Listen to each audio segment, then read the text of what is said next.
Welcome back, deep divers. Alex here, feeling an extra surge of energy today, hopefully setting the tone for what we're about to, deep dive into. Jamie, I'm buzzing. This topic, I swear, it's going to make our listeners rethink everything.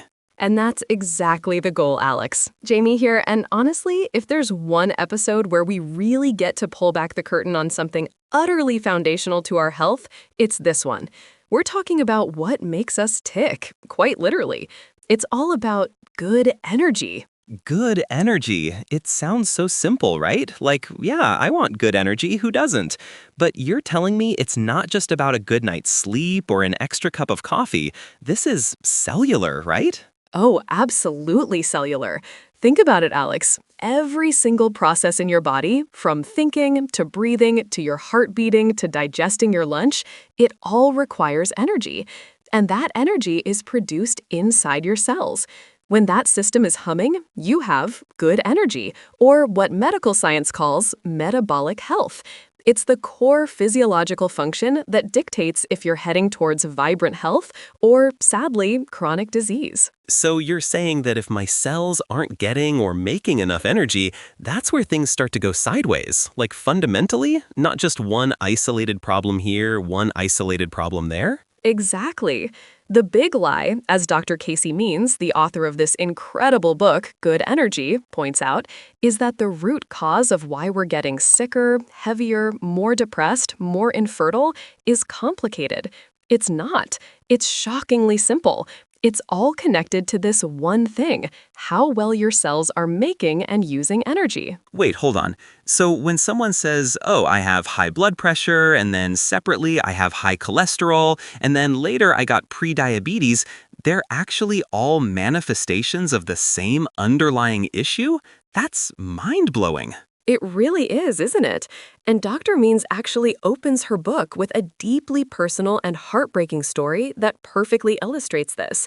Her own mother's. Oh, yes, I remember reading that. It hit me hard. Tell us about it, Jamie, because it's not just a story, it's a blueprint for millions. It truly is.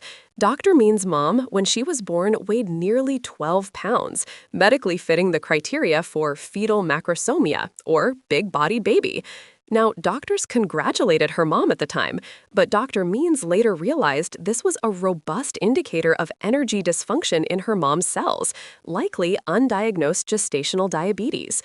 Even at birth, the seeds were there. Okay, so a huge baby at birth, not just a healthy baby, but potentially a sign of an underlying metabolic issue. That's a reframe I never considered. Precisely. Fast forward, her mom struggled with losing the baby weight, which her doctor dismissed as normal for a woman her age. In her 40s, elevated blood pressure. Again, common for women her age, prescribed an ACE inhibitor. 50s, high cholesterol, a rite of passage, statins prescribed. 60s, prediabetes, very common, not of much concern, metformin prescribed. The number of times I've heard it's common for your age or it's just genetics. It's like doctors are trained to normalize decline, not question its origins. And that's exactly Dr. Means' point. Her mother was seeing 5 separate specialists, taking 5 separate medications, and yet was frequently complimented for being healthy compared to most women her age. She was a picture of the modern medical system at work. And then the pancreatic cancer diagnosis, stage 4, just 13 days before she passed away. This is so heavy, Jamie, but it drives home the point like nothing else. All those isolated conditions weren't isolated at all. Not at all. Dr. Means realized that every single one of those symptoms, the weight, the blood pressure, cholesterol, glucose, they were all warning signs of the same thing, dysregulation in how her cells were producing and using energy. Her oncologists called her pancreatic cancer unlucky, but Dr. Means realized it was the tragic culmination of decades of unaddressed bad energy. So you're saying we can't just drug our way out of a broken food system? Because Will Arris, the regenerative agriculture leader, he said something similar about Dr. Means's work. He did, and he's absolutely right. Dr. Means makes it clear we can't drug our way out of a broken food system.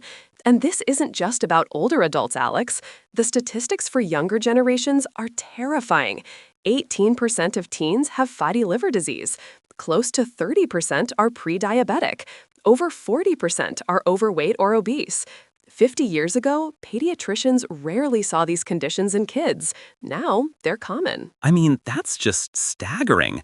And it makes you wonder what's going on. If it's not just bad luck or old age, what is it? It's what Dr. Means calls the evolutionary mismatch. Our bodies, our cells, evolved over hundreds of thousands of years in a synergistic relationship with our environment. But in recent decades, that environment has profoundly and rapidly changed. Our diet, movement patterns, sleep patterns, stress levels, exposure to non-natural chemicals, everything is different. So our cells are basically confused. They're like, what is this? This isn't what I signed up for. Precisely.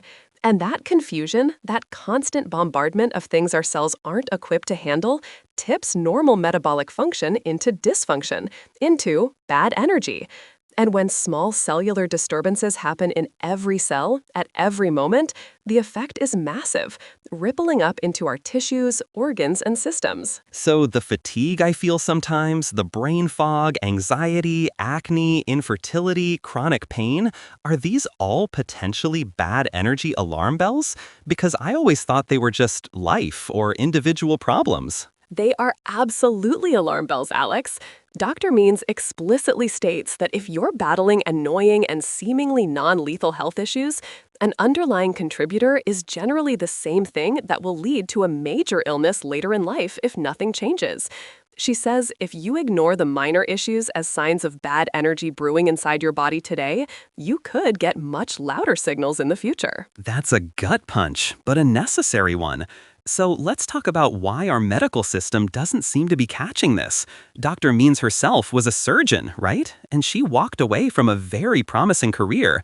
That must have been a huge turning point for her. It was monumental. She rose to the top of her field, research at NIH, Stanford Med School, NT Surgical Residency. She was on a trajectory to be a world-renowned surgeon, focused on the head and neck. But something started to gnaw at her.